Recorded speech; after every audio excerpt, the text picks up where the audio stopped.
Bonjour et bienvenue dans ce 47e épisode de DevApps, podcast consacré à l'actualité, au développement et à l'architecture des technologies.net.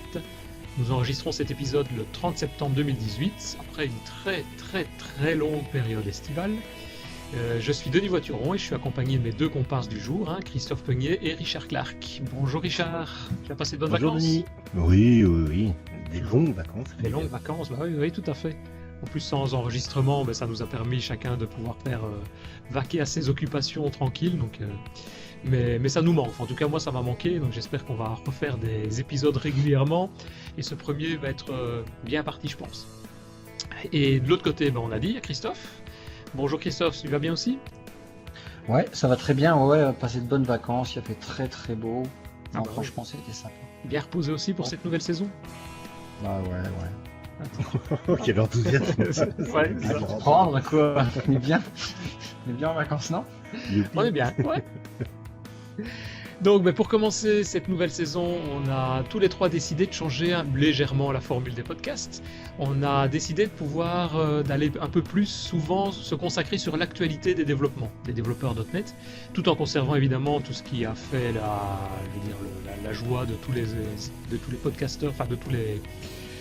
de toutes les personnes qui écoutent nos podcasts régulièrement, donc c'est-à-dire de suivre et d'avoir toujours des interviews avec des invités qui vont venir nous parler de leur passe-temps favori, de leur sujet, etc., de leur technologie.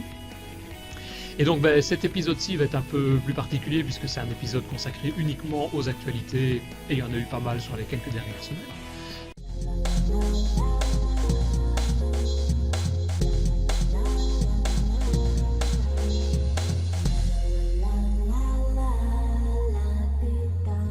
Donc effectivement, avant de commencer, on va peut-être rappeler rapidement que vous pouvez nous suivre d'abord sur le site, sur devapps.be. C'est à partir de là que vous pouvez retrouver tous les liens pour télécharger les podcasts et les liens vers YouTube.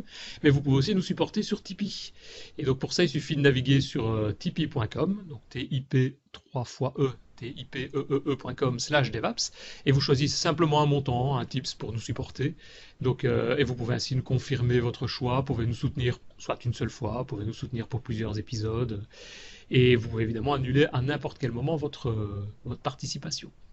Et on va peut-être juste remercier les quelques premiers tipeurs, à savoir il y a Adrien, Christophe, Michael, qui nous a écrit Hello à toute l'équipe, et il nous dit que ce type est uniquement valable pour de la bière belge. Donc je suppose que Christophe, ça ne te pose pas de problème. Non plus? Je savais pas que je payais déjà des trucs. Tu vois, je me rends même pas compte. C'est peut-être un autre Christophe, remarque. Ou alors oui, c'est peut-être, ouais. Un autre Tipeee aussi, c'est Eric, qui nous écrit « Merci pour vos podcasts, qui sont toujours extrêmement intéressants. » Merci à toi, Eric, en tout cas, de nous suivre, et à tous les autres également. Merci, papa. Voilà. Ah, c'est Eric... Je ne sais pas. Non, je ne sais pas. Franchement, j'ai été voir juste les prénoms, mais j'ai pas été voir les noms. Il faudra aller voir. Tu iras voir dans le site. Je suis étonné. Donc voici donc les premières actualités que nous avons sélectionnées. Voilà, commençons peut-être par une première actualité que nous avons repérée qui datait du milieu des vacances. J'ai noté ça le 31 juillet. C'est la sortie de TypeScript 3.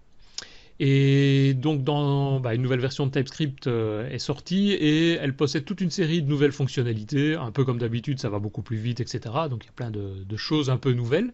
Et ce que j'ai principalement noté, c'est d'abord une manière de pouvoir référencer des autres projets TypeScript, voire d'autres projets non TypeScript, de projets JavaScript, directement à l'intérieur du fichier tsconfig.json.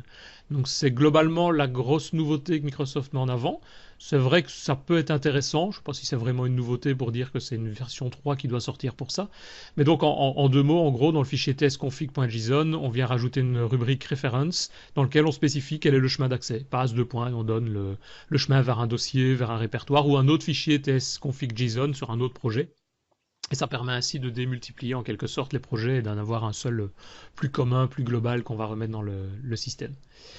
Autre fonctionnalité que j'avais pu repérer également là-dedans, c'est l'introduction d'un nouveau type un nouveau type de données qui est très similaire au type ANY, qui est donc, je vous rappelle, un type un peu fourre-tout dans lequel on a la possibilité de mettre n'importe quel type d'objet.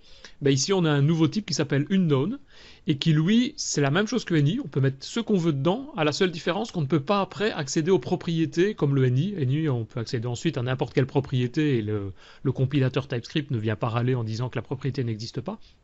Mais là, le unknown, c'est juste pour dire, on peut mettre n'importe quoi, mais en gros, on peut pas aller plus loin, quoi. On peut pas rajouter d'autres propriétés à l'intérieur, accéder à d'autres propriétés. Donc voilà, c'est à peu près toutes les nouveautés que j'ai pu repérer ici et qui ont été synthétisées. Vous pouvez retrouver ça évidemment sur le blog de TypeScript. On mettra bien entendu, comme toutes les autres références dont on va parler, on mettra les références dans les notes de l'émission.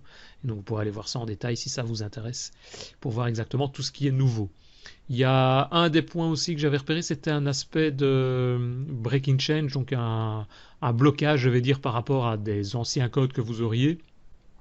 Du style, comme ils ont rajouté le mot-clé unknown, bah évidemment, si vous avez créé une variable qui s'appelle unknown dans votre projet, ça marchera moins bien. Donc il va falloir peut-être revoir un petit peu par rapport à ça. Mais bon, c'est des choses qui me paraissent un peu logiques. Donc après, il y a toute une série d'autres points, mais un peu plus, peut-être pas anecdotiques, mais qui vous intéresseront peut-être un peu plus, notamment l'intégration de JSX, des tags JSX, l'intégration dans Visual Studio, etc. Voilà, voilà. Je ne sais pas si vous avez, peut-être Richard, toi qui utilises beaucoup plus Angular, si vous avez des autres remarques là-dessus ou... Non, mais moi je vois par exemple pour Angular, je vois que toutes les équipes de Google derrière rament pour rattraper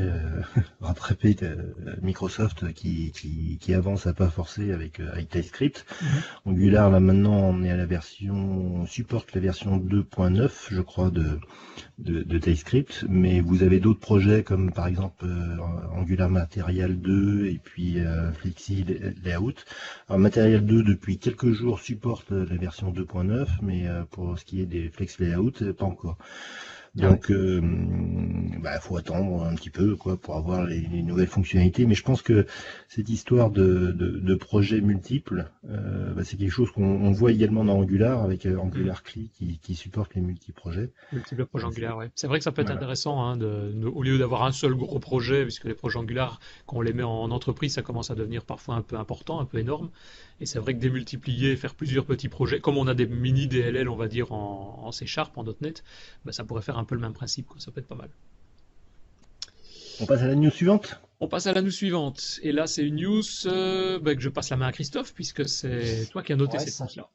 Ça concerne Uno, vous connaissez peut-être, on en avait déjà parlé un petit peu, il me semble, en podcast, sur le Slack je crois, mais sur le podcast, il me semble qu'on en a touché quelques mots. C'est un excellent jeu. Pardon ? C'est un excellent jeu. Oui, moi je joue ça avec mes enfants aussi. C'est un excellent jeu, d'abord, mais tout à fait. Mais Inventive, qui est une société du Québec, montréaloise, je crois, si on peut dire ça, québécoise, encore plus simple, qui a créé cette plateforme Uno. En fait, ils ont été plus vite, on en rêvait tous de ce qu'ont fait Xamarin, mais eux l'ont déjà fait. C'est-à-dire d'avoir un framework qui va tourner sur iOS, Android, mais aussi en WebAssembly. Mais le fait déjà Xamarin, hein, mais ils vont déjà, j'ai l'impression qu'ils sont quand même à chaque fois un train en avance. Sur leur site plateforme frweb en anglais .uno, vous trouverez en fait un comparatif en fait de ça. Hein, si je sais plus si on en avait parlé. Vous avez souvenir vous qu'on ait parlé de ça? Il me semble qu'on en avait parlé entre nous, mais je sais tout. Bon bref, il y a un comparatif entre Uno, la plateforme Uno, qui on va développer vraiment en XAML et en C#, hein, mais en XAML standard, etc. On va pouvoir utiliser l'MVVM Lite, on va pouvoir utiliser tout ce qui va être cross, mais natif. Et en fait, il n'y a pas de spécificité propre à chaque plateforme que l'on vise. Donc, il compare le Uno, le Xamarin, Forms, Flutter et puis React Native. Et vous verrez rien que dans ce tableau-là, alors si c'est pas un tableau un peu bluffant, que ils sont en avance sur tout. Et c'est vraiment assez sympathique, a priori. Tu parlais notamment de UWP, donc le XAML. Alors, je ne l'ai pas encore parlé. Ah, pardon, je te laisse faire alors. Non, justement, tu retiens ce que tu vas dire.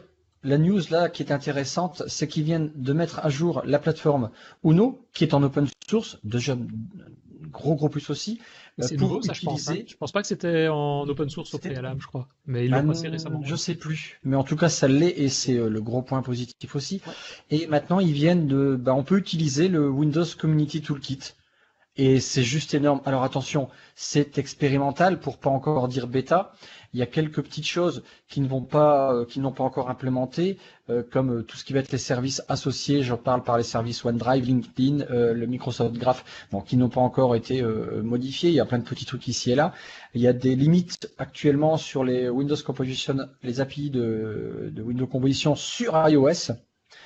Mais ils sont vraiment en train d'y bosser, donc comme je dis, c'est expérimental, on ne parle pas du mot bêta, puisque là c'est un petit peu, ils vont à tâtons, mais on mettra le lien, c'est Windows Toolkit -wasm.platform.uno, comme tout à l'heure je vous ai dit, et là vous allez voir, vous allez arriver sur une page où vous retrouverez un peu le Windows Community Toolkit, mais vous êtes dans le web, vous êtes dans une interface web.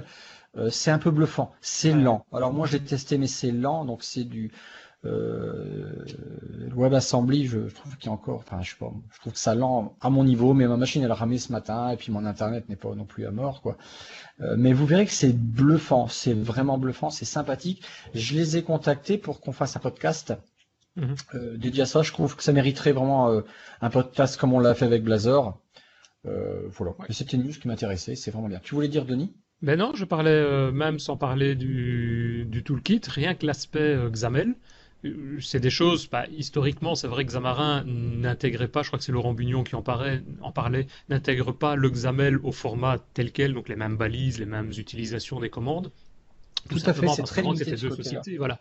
C'est deux sociétés différentes, donc l'utilisation parfois des mêmes fonctionnalités ont deux mots différents entre Xamarin et donc le Xamarin Forms et le XAML. Mais c'est vrai qu'ici, l'intégration du XAML strict, de manière complète, ça veut dire qu'on reprend vraiment le design avec les outils qu'on connaît, on le tape dedans et a priori ça fonctionne sur le web, voire c'est multiplateforme, donc c'est iOS, Android aussi, quoi. Et le WebAssembly pour pouvoir le mettre au niveau du web. Je me suis surpris à m'amuser ce matin avec le Playground, je sais pas comment on le dit correctement. Ils ont on peut en fait jouer en ligne avec tous les composants. Ils ont sur le site platform.uno et vous verrez qu'il y a un Playground. Mais c'est surprenant quoi. Vous codez en XAML, mais c'est génial quoi. Et vous êtes dans votre navigateur. Rien que ça, c'est pas mal. Un de ces quatre, faudrait bientôt qu'on compare. Soit on est vraiment fou, on connaît le XAML, on connaît le C#, c'est une super solution. Bon, ouais. Après, à comparer avec si on veut parler de WebAssembly, je parle bien, à comparer avec Blazor, à comparer avec AngularJS. Bon, après là, c'est un autre langage, ceci dit. Mais il y a moi, je trouve qu'ils sont sur la bonne voie et ils sont vraiment en avance sur Xamarin. Maintenant, est-ce que Xamarin font ce qu'ils veulent chez Microsoft? Je crois que c'est tout un autre débat. Ouais, ça, on n'est pas dans les petits papiers non plus à ce niveau-là, donc à voir. Mais c'est vrai qu'ici, moi, c'est surtout l'aspect aussi WebAssembly, je trouve intéressant. On verra comment il va se développer. C'est un standard, mais bon, il faut évidemment que les constructeurs de navigateurs, que ce soit Google Chrome, Firefox, etc., continuent à le supporter, continuent à l'optimiser, parce que comme tu dis, pour le moment, il y a à la fois un problème de téléchargement de fichiers qui est quand même assez volumineux pour obtenir tout le code, et en termes d'exécution, c'est vrai que c'est pas toujours très rapide. Par rapport à des pages JavaScript, par exemple, qui sont certainement optimisées depuis des années et nettement mieux optimisées que ce qu'on retrouve actuellement dans le WebAssembly, quoi. Mais en tout cas, c'est très prometteur. Ouais, tout à fait. What's next? Donc, rien d'autre sur ce sujet-là, Richard? Non. Ça va alors. On passe au sujet suivant, qui est apparemment qui est encore pour moi. Après, ça sera à toi, Richard.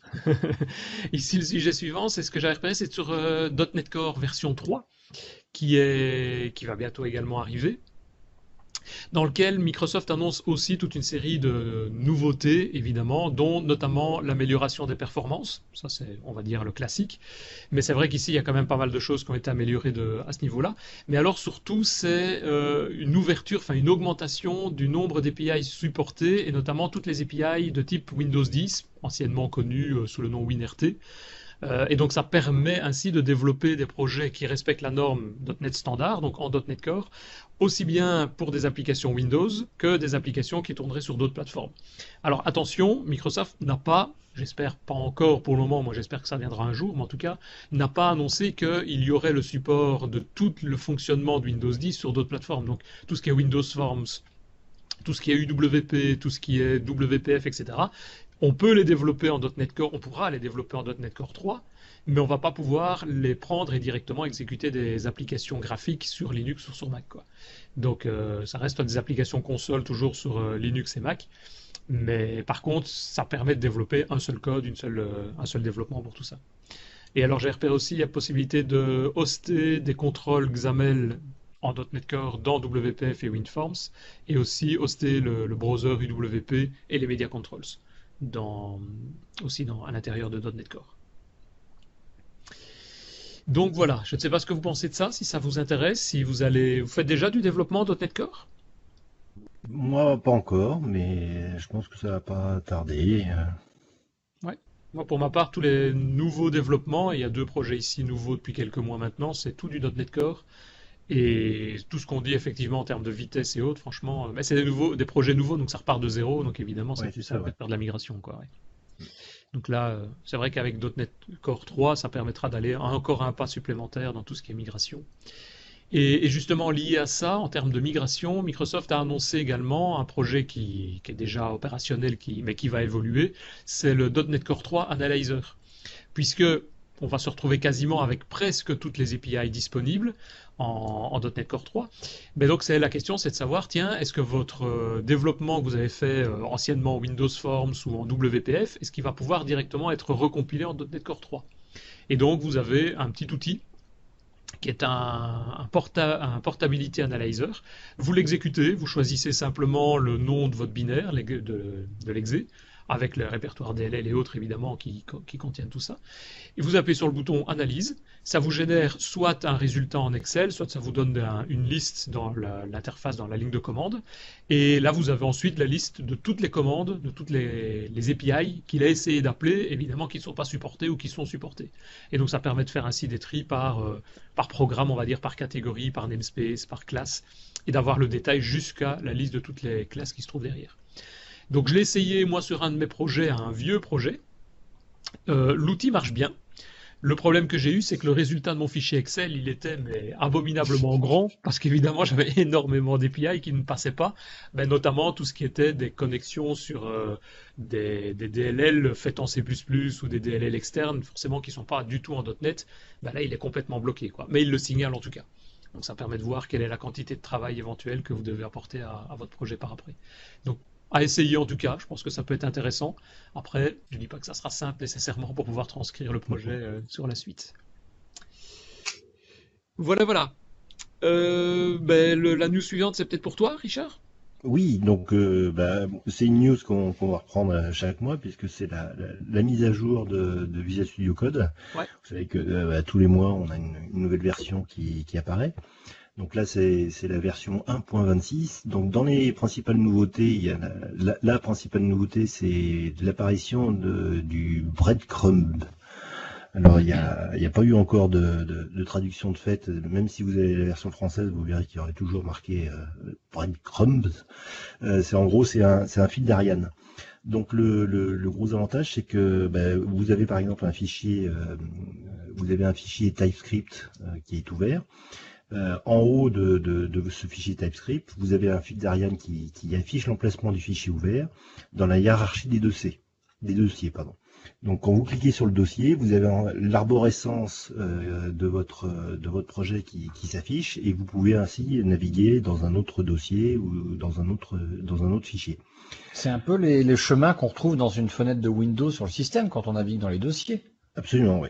Ah ouais. C'est exactement ça d'ailleurs. Ah ouais. Et puis l'autre intérêt, c'est qu'il affiche les symboles du document ouvert. C'est-à-dire que si vous avez un fichier TypeScript, vous avez la liste des propriétés, des fonctions qui sont affichées. Donc vous pouvez, si vous avez plusieurs fonctions à l'intérieur de votre fichier TypeScript, naviguer comme ça plus facilement. Tu as l'arborescence au clic dans ce oui.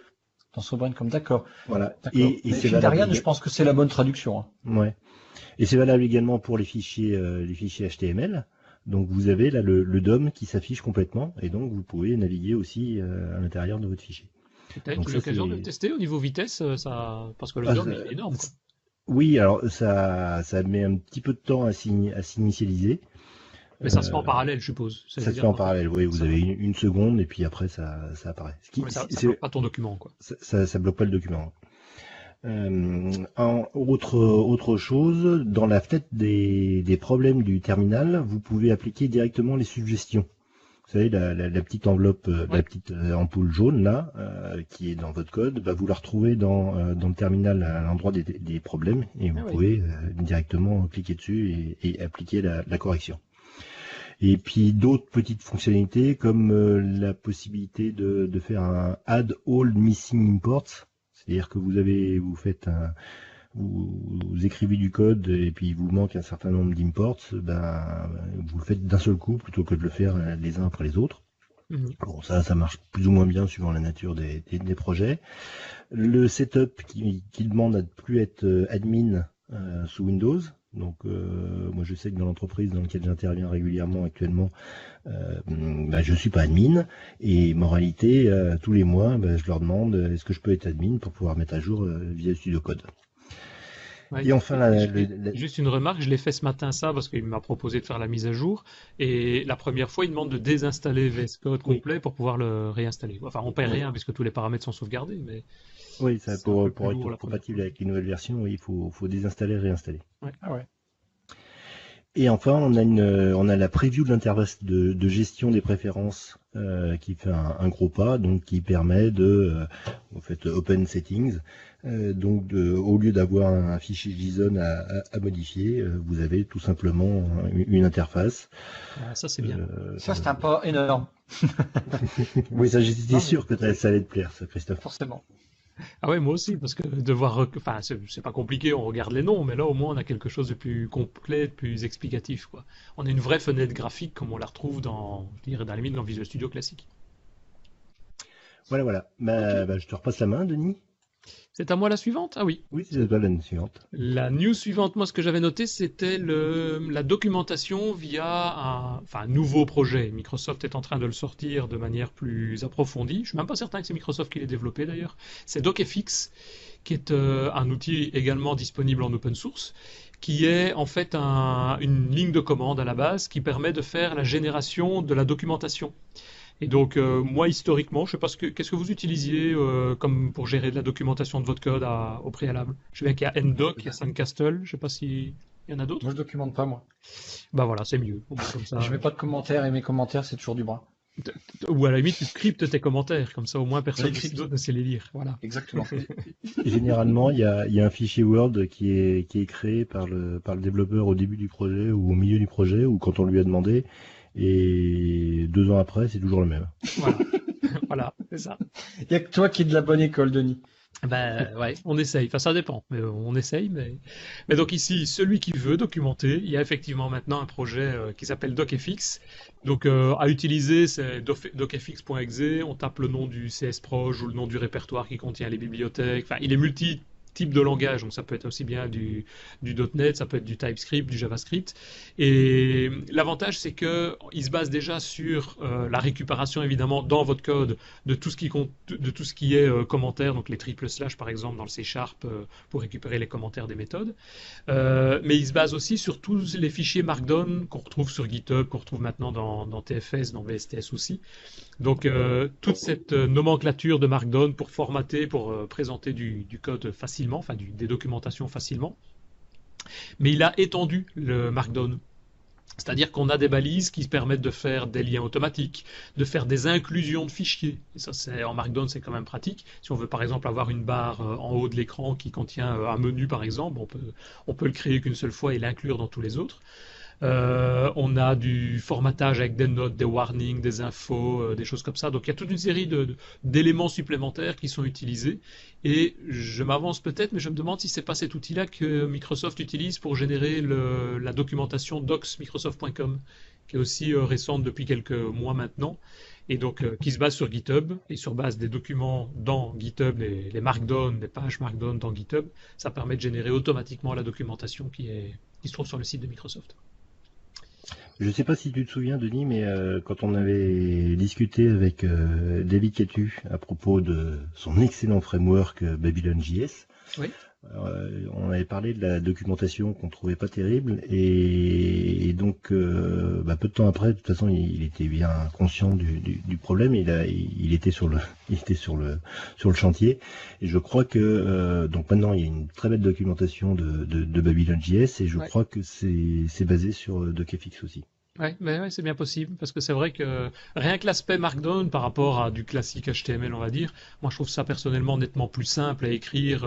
D'ailleurs, dans mes blogs maintenant, je les écris, avant c'était en HTML ou avec un éditeur graphique, maintenant je les tape directement en Markdown, parce que rien que l'aspect documentation du code, je trouve ça plus simple, et c'est plus simple à écrire.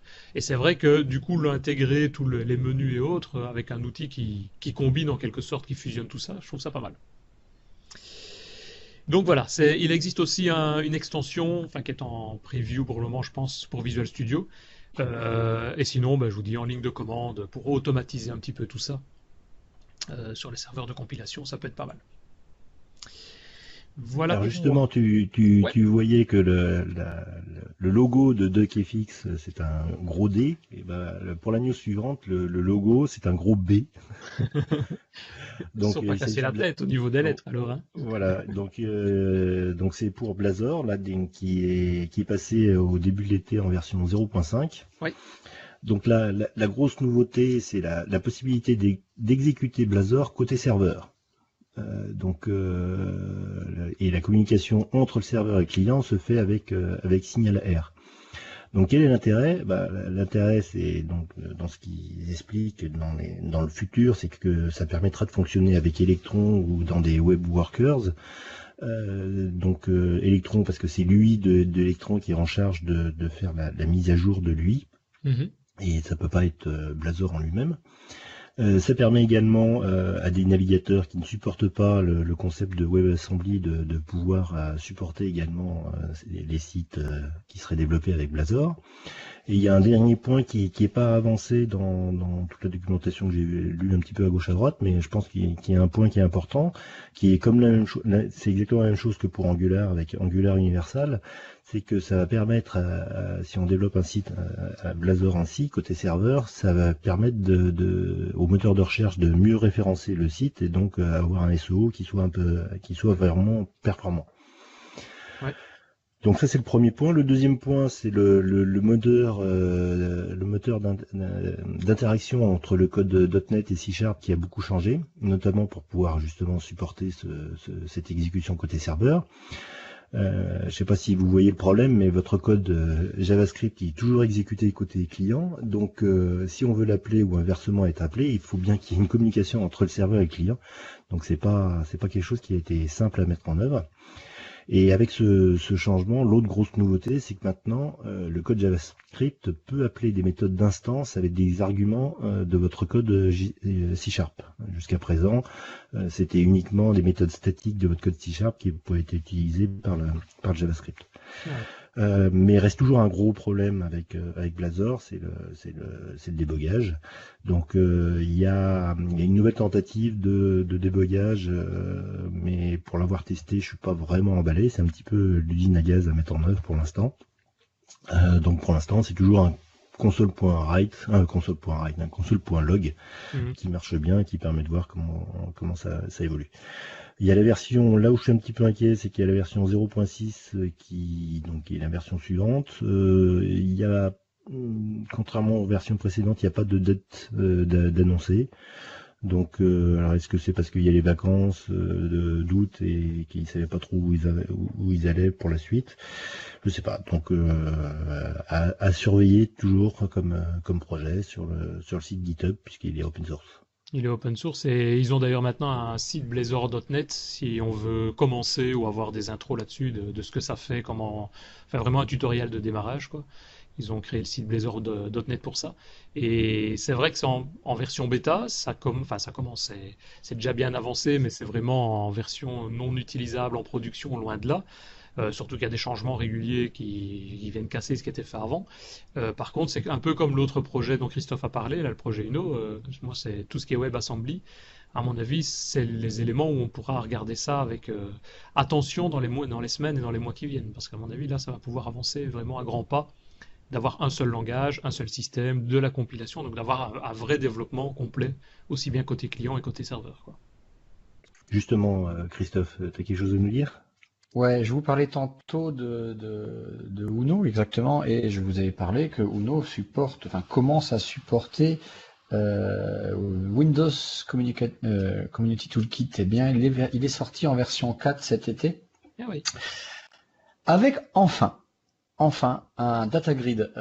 Il était en version 3 en bêta, là ça y est, il est officiel. Alors, moi je me suis toujours demandé, depuis que j'avais repris en 2012 du développement .NET, pas repris, pris, il manquait toujours une grille. Et ça n'existait pas en fait, ils n'avaient jamais prévu de grille. D'ailleurs, je crois qu'à l'époque de la métro, j'avais entendu un designer sortir si tu as une grille dans ton application, c'est que tu as raté quelque chose au niveau de l'UI. Il me manquait encore assez de force dans les bras pour lui donner un coup de poing dans la gueule à ce gars-là. Mais là, enfin, ils ont sorti une data grid qui est superbe. Elle est superbe, donc elle supporte le Fluent Design. Elle a vraiment plein de fonctionnalités qui permettent de faire pas mal de choses. Je l'ai testé dans l'application que vous avez sur le store de Windows 10. Que je vous invite vivement à aller regarder. Elle est très riche. On a les tris, on a des sous-tris. Bon, j'ai pas vu si on pouvait spécifiquement, parce que c'est des choses qui m'interpellent, coloriser une colonne ou une cellule, mais déjà on pouvait faire les alternances automatiques. C'est super rapide, c'est vraiment génial. On peut faire les regroupements aussi. On peut regrouper. Oui, c'est ça. C'est ce que je te disais, les sous-tris, les regroupements. Ouais, elle est très balèze. À noter que cette version 4 du Community Toolkit, on peut maintenant pour tous les contrôles les avoir en thème sombre. C'est vraiment des choses, je trouve que maintenant on retrouve de plus en plus, et je côtoie pas mal de gens qui aiment bien, et moi ça dépend, selon tel soft je le mets en clair ou pas.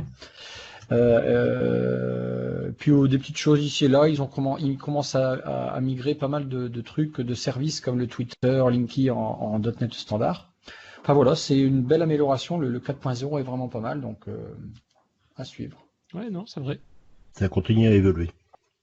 Oui, ça continue à développer. Bon, c'est pas universel leur truc. Non, je plaisante.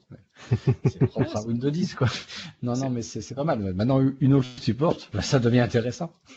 C'est ce qu'on disait. Peut-être qu'un jour Microsoft va décider via Xamarin ou un autre projet de faire passer le XAML entièrement sur d'autres plateformes. Hein. Ouais, franchement, j'espère que c'est dans leur optique. J'espère aussi, mais à mon avis, ça doit pas être simple non plus à mettre en place. Hein, donc, techniquement, j'y crois pas une seconde. Mais bon. Non, mais bon, on a le droit de rêver, excuse-moi. Ouais, voilà. Qui t'aurait dit qu'un jour tu ferais du XAML et du C# dans un navigateur web? Ouais. Alors, dans les nouveautés en termes de nouvelles versions qui sont apparues également, il y a un outil, je pense pas qu'on en ait déjà parlé jusqu'à présent, mais un outil plus lié aux bases de données qui s'appelle SQL Operation Studio et plus dédié aux développeurs. Donc, lié à SQL Server et pas d'autres bases de données. Il n'y a pas actuellement pas vers Oracle ou autre, c'est vraiment lié à SQL Server.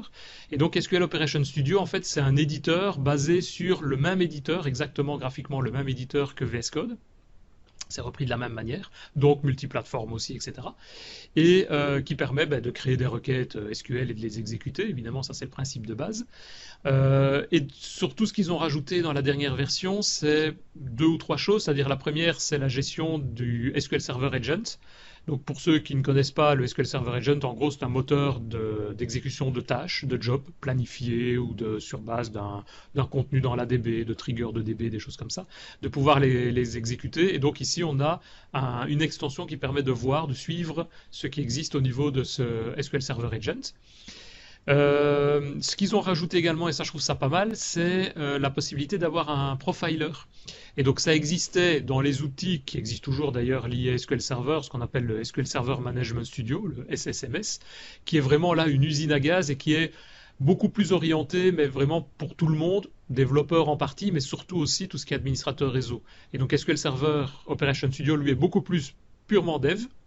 Il n'y a pas tous les outils d'administration. Seule chose qu'on peut faire en gros, c'est un backup et un restore de l'ADB, mais je dirais à la limite, ça s'arrête là. Le reste, ce sont des scripts.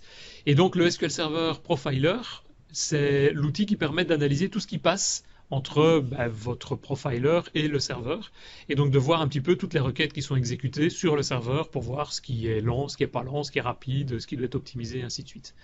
Et donc on peut les exécuter, on peut filtrer, on peut trier sur tout ça. Que dire d'autre aussi? Oui, ils ont rajouté, ils mettent beaucoup en avant maintenant, ce qui existe dans VS Code depuis évidemment pas mal de temps, c'est la possibilité de rajouter des extensions. Et donc il y a toute une série d'extensions qui ont déjà été développées, mais ils en rajoutent de plus en plus. Notamment, ils mettent en accent une extension ils mettent en avant une extension qui s'appelle le Combine Script, qui permet simplement de récupérer plusieurs fichiers SQL. Vous faites un clic droit et vous avez un seul fichier SQL généré à la fin avec tout ça, qui combine le tout pour l'exécuter en une seule fois, par exemple. Pourquoi pas. C'est un store, en fait. C'est un store, ouais, tout à fait. C'est exactement la même manière de travailler. C'est pas le même store, évidemment, que VS Code. Bien sûr. Mais c'est exactement la même chose, quoi. C'est le même outil. Bien. Et alors, ils ont rajouté, justement, pour les extensions, des composants pour avoir des zones, des listes déroulantes, des grilles, des zones de texte, etc., pour simplifier un petit peu le développement des extensions. Donc voilà, ça se trouve en version, je ne l'ai pas dit, quelle version c'est? Je ne sais plus, c'est la version, la version du 19 juillet, quoi. Voilà. C'est la version 0.31.4. Eh ben voilà. Merci Richard. Et un peu comme VS Code, ça se met à jour très régulièrement aussi, et exactement de la même manière. Donc on a le même principe de mise à jour, et il suffit de cliquer dessus et de cliquer sur le bouton OK, j'accepte la mise à jour, et ça repart. Alors moi j'ai deux questions. Je sais pas, comme je t'ai pas écouté, je sais pas si tu l'as dit. Est-ce que c'est open source ou... C'est open source, oui, tout à fait. Ça c'était la première question. Et la deuxième question, est-ce que ça supporte SQL Azure? Ça supporte SQL Azure, oui. Parce qu'SQL Azure, c'est en gros le même moteur qu'SQL Server, à part des limitations d'exécution, mais là c'est les scripts. Donc du moment que c'est SQL Server, quelle que soit la plateforme, que ce soit sur Linux, sur Windows, sur Azure, ça marche. Mais il ne faut pas se connecter à un Oracle ou à un SQLite, quoi. D'accord. Ouais. Bon, Christophe? Tiens, on vous avait dit qu'on a une petite communauté sur Slack. Il suffit de nous envoyer un email à slack@devapps.be et on vous inscrit et c'est assez sympa, on peut discuter. Mais justement, pourquoi avions-nous choisi Slack, on est quand même un peu plus orienté Microsoft, à la place de Teams? Vous saviez pourquoi on avait pris Slack et pas Teams? Ah, moi je sais. Ah, alors justement, pourquoi? Je te pose la question parce que... parce que Teams, c'était payant et il fallait un compte Office 365. Eh bien, figure-toi que cet été, enfin, ils ont bossé pour y arriver, et cet été, en pleine période de congé, eh bien, il restait un gars chez Microsoft dans la truc de Teams, c'était tout ça, je dis, bon, les gars, je balance la mise à jour, et enfin, en fait, on peut avoir maintenant, dans un groupe Teams, jusque 300 personnes qui n'ont pas d'Office 365. C'est une petite révolution, ceci dit, par rapport au premier concurrent que je pense, qui est Slack, mais il y en a peut-être d'autres, hein. Du coup, maintenant, on va pouvoir peut-être utiliser Teams qui, sincèrement, à l'heure actuelle, a plus de 3 ans, je crois. Ouais, c'est possible. Il a passé ta barrière psychologique des 3 ans, alors c'est ça? Tout à fait. Donc, c'est important, ça, chez Microsoft, hein. Si au-delà de 3 ans un produit existe, on peut commencer à s'y intéresser. Mais justement, tu parles en termes d'intérêt. Moi, ce qui m'a frappé lors de l'annonce de ce passage à Teams une formule version gratuite, oui, c'est que l'annonce, elle a été faite directement par Satya Nadella. Et ça, j'ai trouvé ça vraiment étonnant. Je crois encore plus important. Alors là, je pense qu'on peut vraiment miser à mort là-dessus, quoi. Peut-être qu'il n'avait pas envie de payer, remarque, lui, donc il avait envie d'avoir une version gratuite. Je ne sais pas. Donc en fait, le chat est illimité. On va pouvoir même inclure des appels vidéo et audio de groupe ou individuels. Chaque personne qui a le compte libre, gratuit, elle a 10 gigas dans la team. Enfin, la team qui inclut tout l'accès public, on va dire, jusqu'à 10 gigas et 2 gigas par personne. C'est vraiment pas mal. On peut aussi avoir modifier en temps réel entre membres d'un compte Office 365 et d'un compte public des documents Office en temps réel. Donc c'est entre autres, hein, mais en gros on peut faire pas mal de choses pour vraiment. L'accès libre, il n'est pas vraiment restreint, il est très ouvert. Donc ouais, on le voit, ceux qui ont la vidéo sur YouTube, on voit il y a un comparatif avec la version gratuite et la version payante. Et on voit quasiment. Il y a pas, par exemple, les réunions. À la rigueur, c'est pas tout ce qui manque là, c'est pas des choses qui sont fondamentales en plus, vous voyez. Ouais, non, Il y a C'est l'appel vraiment sympathique. téléphone qui est pas dedans, bah ça oui, on n'a pas besoin nécessairement qu'on ait un particulier, mais tout ce qui est même partage d'écran, c'est dedans, quoi. Screen sharing, Ça mérite de creuser. Alors c'est vrai que quand on vient du monde de Slack, qu'on arrive sur Teams, c'est bouleversant un petit peu au départ. Ça, c'est pas tout à fait pareil, ce qui est logique, hein.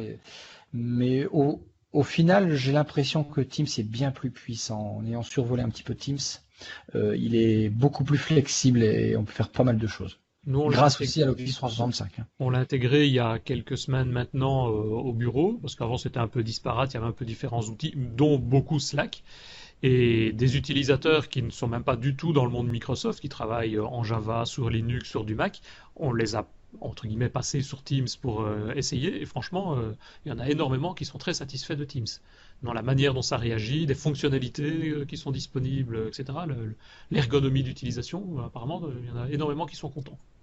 Après, il y a des concurrents qu'on connaît un peu moins. Je connais des boîtes qui ont abandonné Teams il n'y a pas si longtemps que ça, il y a quelques mois, et ils avaient utilisé ce qu'on appelle le Twist App. Je ne sais pas si vous connaissez, ça s'écrit TWIST Ça, je connais pas. app.com. Voilà, .com, voilà, c'est ça. Ils ont utilisé ce concurrent-là, voilà, ce truc-là. Donc, il existe il y a de la concurrence, hein. Mais Ouais, bon, tout à voilà. fait. Ouais. Bah, Et l'intérêt et l'avantage de Teams, c'est un peu comme tous les produits Microsoft, heureusement ou malheureusement, ça dépend où on se positionne, c'est l'intégration avec tout le reste aussi, hein.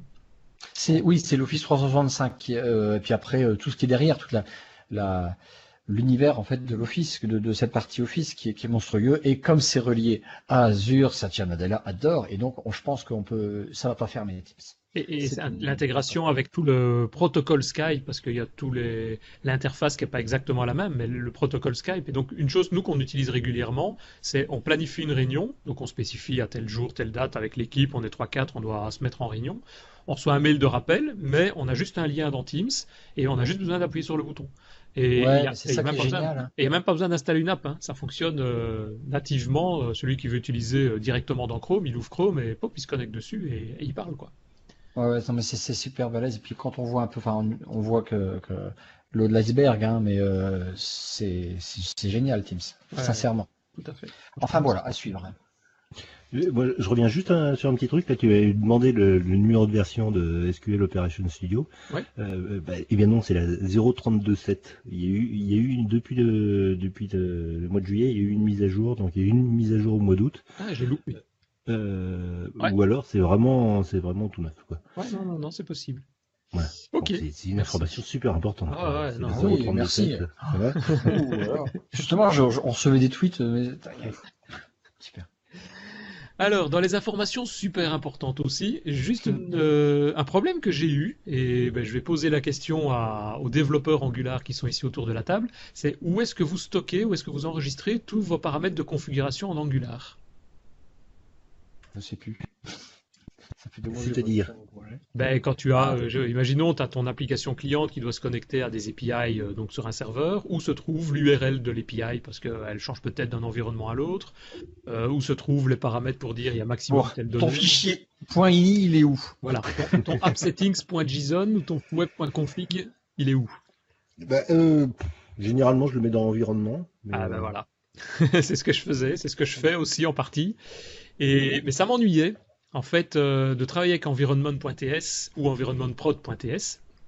Ça m'ennuyait parce que tout simplement, c'est un fichier TS, donc TypeScript, donc compilé.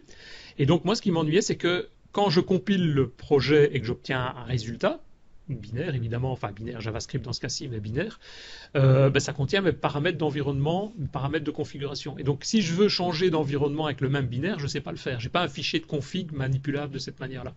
Donc j'ai cherché un petit peu.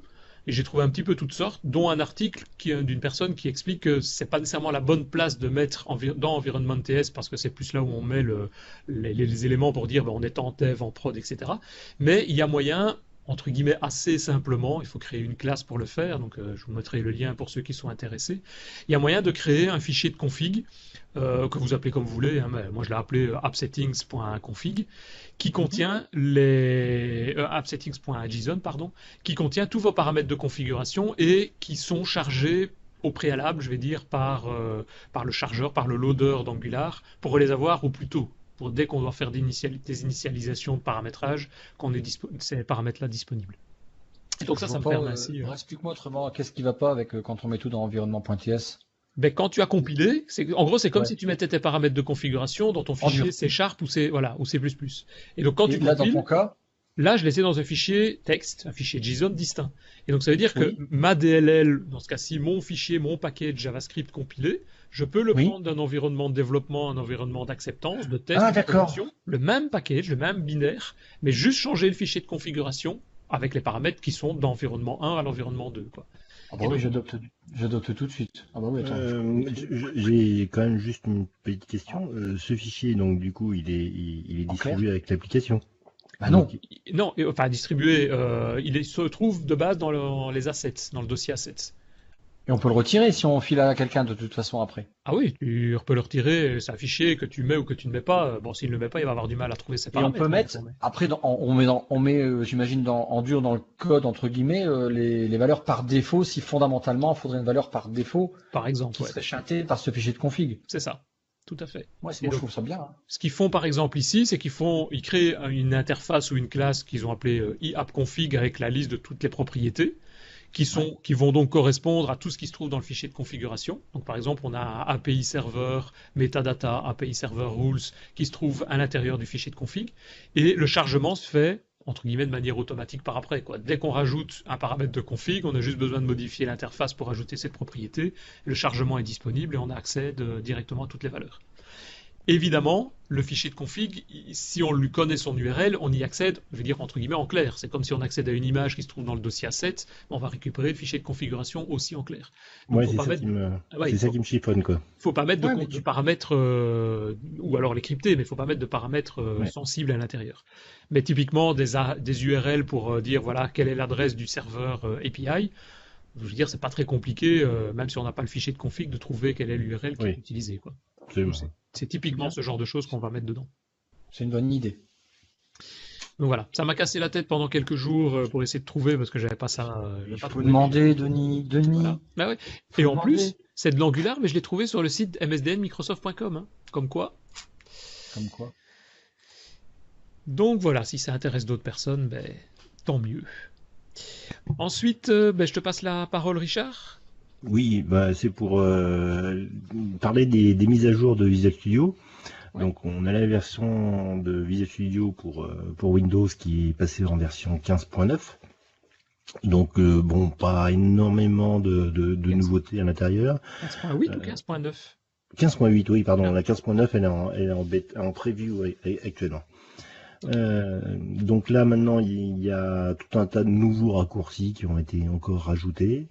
Il y a le support du multicaret, c'est-à-dire que vous pouvez sélectionner plusieurs endroits de votre code en même temps pour faire de l'édition. Donc là, maintenant, ça va être vraiment des ninjas du clavier pour pouvoir coder avec Visual Studio. Enfin, il y a la possibilité de faire ça. C'est vrai qu'avant, c'était uniquement, on va dire, vertical par colonne, quoi. Je crois que c'était Alt, et puis on sélectionnait et on déplaçait tout par colonne. Et là, tu peux cliquer un peu partout dans ton code. Clic. Voilà, oui, mais il faut faire CTRL de Shift D, puis après CTRL Shift, Alt Shift. Il y a, il y a un terreau à la sortie pour savoir si vous vous rappelez des combinaisons. Bon, bref. Et il y a des posters, hein. Vous avez déjà vu ça qu'il y a des posters sur tous les le problème, c'est que j'ai pas un mur assez grand pour pouvoir l'afficher. Tu peux le mettre, mais c'est petit, alors c'est écrit tout petit. Non, ce qu'il y a, c'est que ça, pour ceux qui utilisent ReSharper, c'est vrai qu'il y a des raccourcis qui étaient dans ReSharper, qui n'étaient pas dans Visual Studio, et donc petit à petit, il les rajoute dans Visual Studio.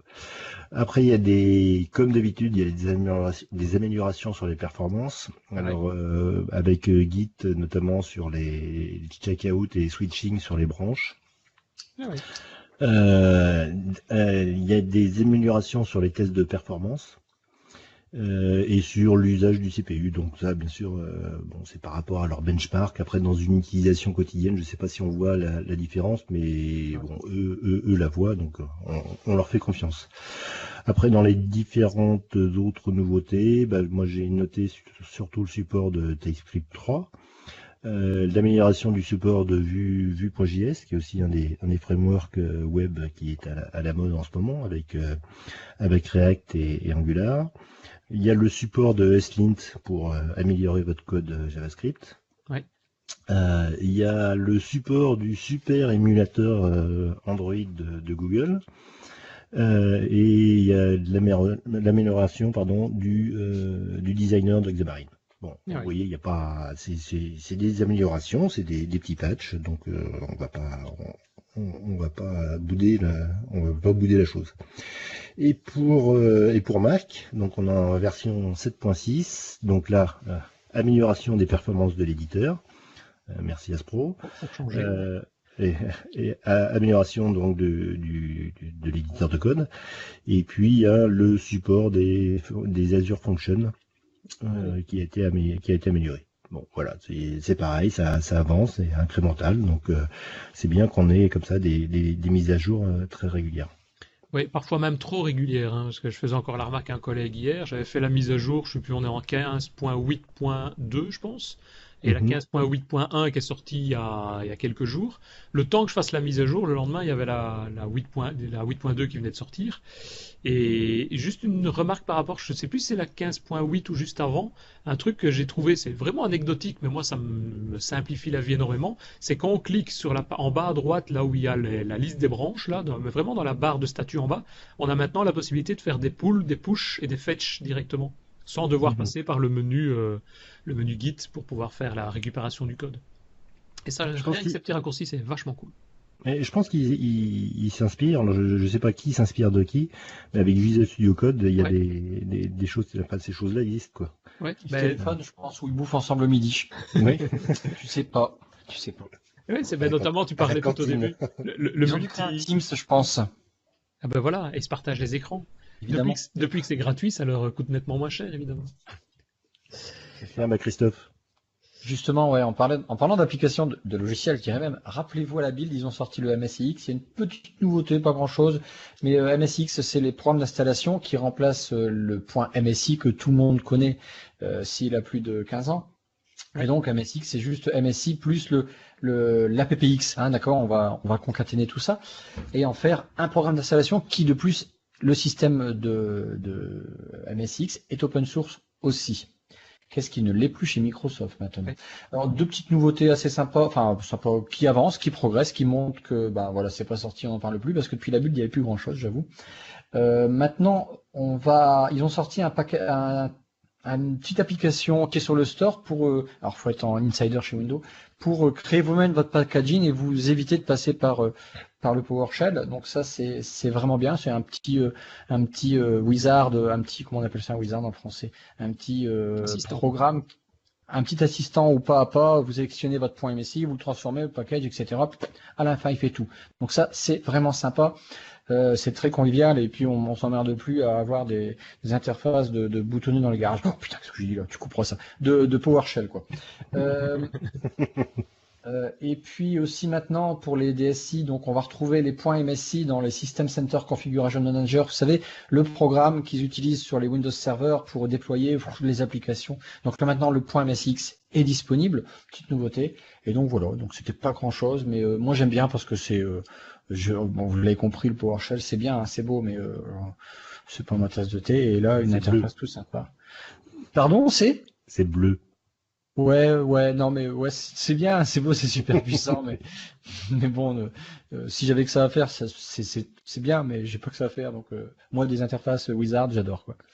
Et juste pour que je comprenne bien, le MSIX, il intègre aussi bien les anciens MSI, entre guillemets, qui sont liés à Windows, et ceux du store, les APPX, ça combine les deux. C'est ça, c'est Ah ouais. exactement ça. D'où le X qui vient du APPX. Ah ouais, ok. Non, c'est cool. Au moins, on n'en aura plus qu'un C'est seul. la bonne format, évolution des C'est systèmes d'installation.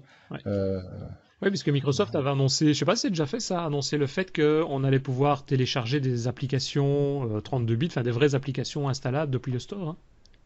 Je sais pas si c'est déjà disponible, ou on peut déjà télécharger des applications comme ça. Pardon, je comprends pas bien parce qu'on peut envoyer des applications WinForm machin dans le store, ça ok. Mais Oui, c'est ça. Ah, on peut déjà le faire, ça. ah bah oui, ça fait longtemps, oui. Ah ouais, ok. Ah bah, je suis en retard là-dessus. Ah bah oui, Paint.net, c'est fait, c'est vrai. Paint.net était une des applications qu'on pouvait récupérer Oui. comme ça. Oui, ou GNT Rider, c'est même du VB6 qui est dans le store, c'est un truc de fou. Ouais. J'adore. La news suivante, c'est Denis qui se cite. C'est de... Oui, Oui, parce que j'avais partagé l'écran et j'ai pu retrouver l'écran par après. Je sais plus où j'ai été le rechercher. Et je voulais montrer l'écran parce que je trouve ça plus, enfin pour ceux qui ont la vidéo évidemment. Le melon. Twitter de Denis, c'est son bloc-notes. Ouais, ah oui, Twitter c'est mon bloc-notes effectivement. Quand je vois un truc, je partage et puis je récupère et j'en parle. Je savais qu'il manquait des œufs dans le frigo. Pourquoi il fait ça? Ça c'est pas sur Twitter. Donc non, ici je vais parler en fait de VS Live Share. On en a aussi déjà parlé, je pense que c'est une extension aussi bien pour Visual Studio que VS Code. Hein. Oui. Ah oui, on en a parlé, c'est super pratique. Eh ben oui, tout à fait. Moi j'utilise effectivement avec quelques développeurs quand on se trouve un peu éloignés l'un de l'autre, malheureusement parfois. Et donc on se retrouve avec une extension qui vient partager, c'est pas un partage d'écran, je veux dire classique, hein, c'est partager le code dans l'environnement dans lequel on est. Donc s'il y en a un qui développe dans VS Code, l'autre travaille dans Visual Studio, on peut très bien partager d'un côté et le visualiser le même code de l'autre côté. Et donc ce qui a été rajouté ici récemment, c'est une mise à jour de l'extension pour afficher un petit panneau qui contient le Management Explorer, le Session Management Explorer. Et donc on voit la liste des participants, on voit la liste des écrans qui sont partagés, on voit la liste des codes. Et c'est du coup un peu plus simple quand même de s'y retrouver pour voir qu'est-ce qui est retrouvé, enfin qu'est-ce qui est partagé entre les différents interlocuteurs qui sont en train de discuter sur une partie de code, quoi. Donc je trouve ça intéressant de parler de cette mise à jour-là. Et franchement, effectivement, si vous devez partager du code une fois avec quelqu'un, ça ne prend que quelques secondes, vous recevez un lien, vous partagez le lien, chacun l'exécute et hop. C'est effectivement sur Et d'ailleurs sur VS Live, je ne sais pas si vous avez vu, mais il y a eu une mise à jour ce matin, donc c'est vraiment tout nouveau. Ouais. Donc avec dans les possibilités de partage, d'avoir des partages en read-only. Donc par exemple, ça peut être pratique pour faire une démo à quelqu'un. Ah oui, tout à fait. Un petit con. Voilà, donc touche pas, oui. Après, il y a du full search, du full text search qui est possible. Voilà, donc là c'est tout frais, ça sort du frigo. Ouais, non, c'est pas mal. Hein. Et c'est vrai que c'est une extension qui a été publiée il n'y a pas encore si longtemps que ça. Hein. Je pense même pas qu'il y a un an. Et je vois qu'ils sont déjà à 1,7 million quasiment de téléchargements, donc enfin d'installation. Donc c'est que ça intéresse quand même pas mal de gens aussi. Mm-hmm. Voilà pour ça. Et peut-être une dernière news, sauf si on a des autres de dernière minute qui arrivent, mais la dernière c'est pour Richard. Oui, donc moi je voulais vous parler de la plupart des applications JavaScript ou TypeScript qui souvent reposent, enfin tout le temps reposent sur des packages tiers installés via NPM. Oui. Et puis on peut constater qu'on a ainsi des projets avec des dizaines et des dizaines de dépendances externes, parfois ridicules, hein, des dépendances vers un package NPM qui a juste 3 lignes de code. Mm-hmm. La problématique d'avoir ces dépendances extérieures, c'est justement que vous dépendez d'elles. Et si elle possède une faille de sécurité, votre application par défaut, en conséquence, elle est pas sécurisée. Donc dans la version 6 de NPM, on a une nouvelle commande qui a été ajoutée, qui est NPM Audit, donc qui permet à partir d'une base de données centralisée qui est open source, qui permet de vérifier que l'ensemble des packages que vous utilisez n'ont pas de faille de sécurité. Donc vous avez faille de sécurité low, moderate ou high. Donc il vous dit comment est la sécurité globale de votre application. Donc ça date de fin mai, donc c'est pas très très vieux là. Et il y a un article dans développer.com qui est sorti récemment où donc justement il relate un des posts de NPM, du blog de NPM, où il demande de participer pour dire attention, est-ce qu'il y a des vulnérabilités, est-ce que vous avez détecté des vulnérabilités dans le code. Donc tout ça c'est pour essayer de sécuriser l'environnement global JavaScript, TypeScript, pour avoir quelque chose de secure. Et donc la première chose à faire, je vous invite, c'est d'être sûr d'avoir la dernière version de NPM, la toute dernière version, donc au moins la version 6, donc de refaire une mise à jour de votre Node.js sur vos différents environnements de développement pour être sûr d'avoir la dernière version. Et donc dès que vous ferez un NPM build de votre application, vous aurez cet audit qui est fait et donc qui vous permettra de voir ce qu'il en est. Un truc amusant, c'est même avec les toutes dernières versions d'Angular CLI, quand vous exécutez ce NPM audit, vous verrez qu'il y a des failles, il y a je crois 14 failles de sécurité sur l'application. Alors ça découle la problématique vient des outils de développement, donc des outils de test unitaires de Karma pour être très très précis. Mais bon, ça fait un peu peur quand on fait cette tweak là. Donc à faire sur toutes vos applications impérativement. Une question par rapport, tu parles de Node.js, et c'est une question qu'on me pose régulièrement aussi, c'est quand tu vas sur le site de Node.js pour télécharger Node.js et NPM, tu as à chaque fois deux versions qui sont proposées. Une version, le Long Term Support, la version LTS, qui est en 8.11, je vois maintenant, et la Current, qui est ici en 19. Toi qui travailles avec Angular déjà maintenant de manière professionnelle et autre, tu conseilles laquelle? La LTS suffit largement. Même au niveau, ce qu'on vient de parler de sécurité, a priori, il n'y a pas de problème là-dessus. Ouais. Ok. Très bien. Voilà.